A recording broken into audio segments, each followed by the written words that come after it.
साठी एकूण 2 रेल्वे मार्ग प्रस्तावित होते, एक उत्तर दक्षिण आणि एक पूर्व.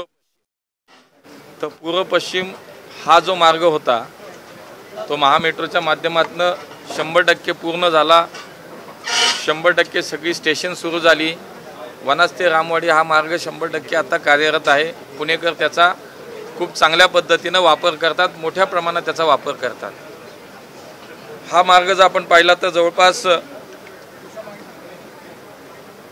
15 किलोमीटरचा होता, 15.75 किलोमीटरचा तो पूर्ण झाला. दुसरा जो आहे तो 17.5 किलोमीटरचा जो होता तो PCMC ते स्वारगेट, त्याच्यामधला सुद्धा 90% काम पूर्ण झालं. आज त्यातला शेवटचा टप्पा जो आहे शिवाजीनगर सिव्हिल कोर्ट ते स्वारगेट, आज शेवटचा टप्पा. आता त्याचा काही सिव्हिल वर्क्स आणि काही तांत्रिक त्याच्या परमिशन्स ह्या बाकी आहे. त्यामुळे पुढच्या काही दिवसात, मी महिने नाही म्हणालो आम्ही, काही दिवसामध्ये या सगळ्या बाबी पूर्तता त्याची महामेट्रोच्या माध्यमातून केली जाते. आणि लवकरच हा सुद्धा जवळपास 17.5 किलोमीटरचा मार्ग 100% पूर्ण होतोय. त्याच्यामध्ये हा 6 किलोमीटरचा भूमिगत असलेला मार्ग, त्याच्या बहुतेक सगळ्या स्टेशनची कामही आता पूर्ण झालीत. कसबा पेठ, तुळशीबाग, दगडूशेठ गणपती मंडई आणि स्वारगेट या सगळ्या स्टेशनची कामही आता जवळपास सगळी पूर्ण झालेली आहेत. काही स्टेशनचं नावं बदलायची होती, त्याची सुद्धा प्रोसिजर महामेट्रोच्या माध्यमातून झाली आहे. त्याचं गॅजेट काही दिवसात येईल. उदाहरणार्थ बुधवार पेठच्या ऐवजी कसबा पेठ नामकरण करणं, असे 2-3 जे प्रस्ताव होते ते महामेट्रोनी सुद्धा त्याचा योग्य पद्धतीनं पाठपुरावा केला आणि त्याचं लवकरच गॅजेटच्या स्वरूपात आपल्याला पाहायला मिळेल की नामांतर झालेलं आहे. आज या सगळ्या कामाची पाहणी करत असताना लवकरच या मार्गिकेचं उद्घाटन आणि नुकतंच केंद्र सरकारने ज्याला मान्यता दिली, कॅबिनेटनी, माननीय मोदीजींच्या सरकारने ज्या कॅबिनेटनी ज्याला मान्यता दिली, त्या स्वारगेट ते कात्रज या साधारणतः जो भूमिगत मार्ग आहे तोही जवळपास 5.5 किलोमीटरचा भूमिगत मार्गाचं भूमिपूजन असं एकत्रित करण्याचा आमचा प्रयत्न आहे.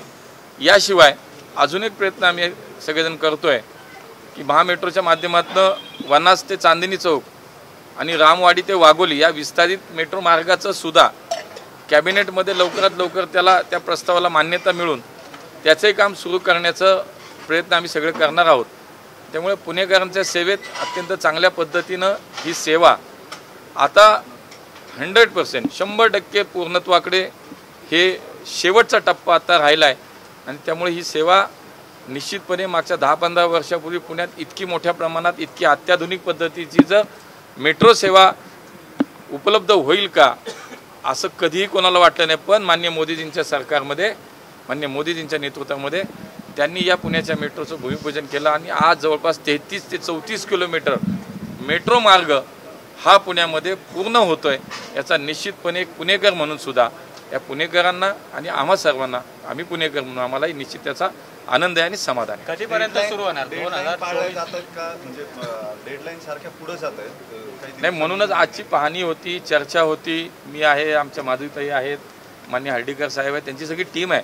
आणि म्हणूनच वेळेत सगळ्या गोष्टी व्हाव्यात, वेळेत काम सुरू व्हावं, वेळेत ते पूर्ण व्हावं. या दृष्टीनंच एकमेकाची शेवटी समन्वय असला पाहिजे. सगळ्या यंत्रणा एकत्रित काम कशा करतायत हे सुद्धा पाहिलं पाहिजे. आम्ही जनप्रतिनिधी म्हणून, लोकप्रतिनिधी म्हणून, शासनाचे प्रतिनिधी म्हणून आमचीही काही जबाबदारी त्याच्यामध्ये आहे. त्यामुळे सगळ्याच गोष्टीचा एकत्रितपणे त्यासाठीच आम्ही भेटतोय, वारंवार भेटत असतो.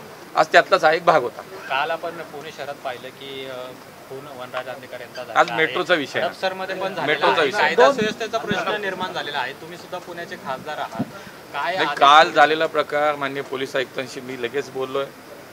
जे काही याच्यामध्ये गुन्हेगार असतील त्यांना ताबडतोब त्यांना अटक झाली पाहिजे, त्यांच्यावर कडक कारवाई केली पाहिजे, गुन्हे दाखल केले पाहिजेत, अशा पद्धतीच्या सूचना दिल्यात.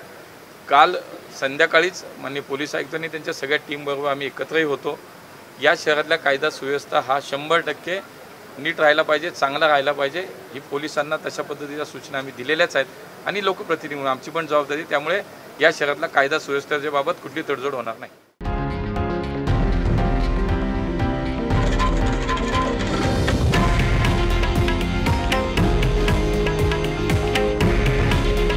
हे आहे देशातील नंबर 1 न्यूज नेटवर्क आणि आपण पाहत आहात TV9 मराठी.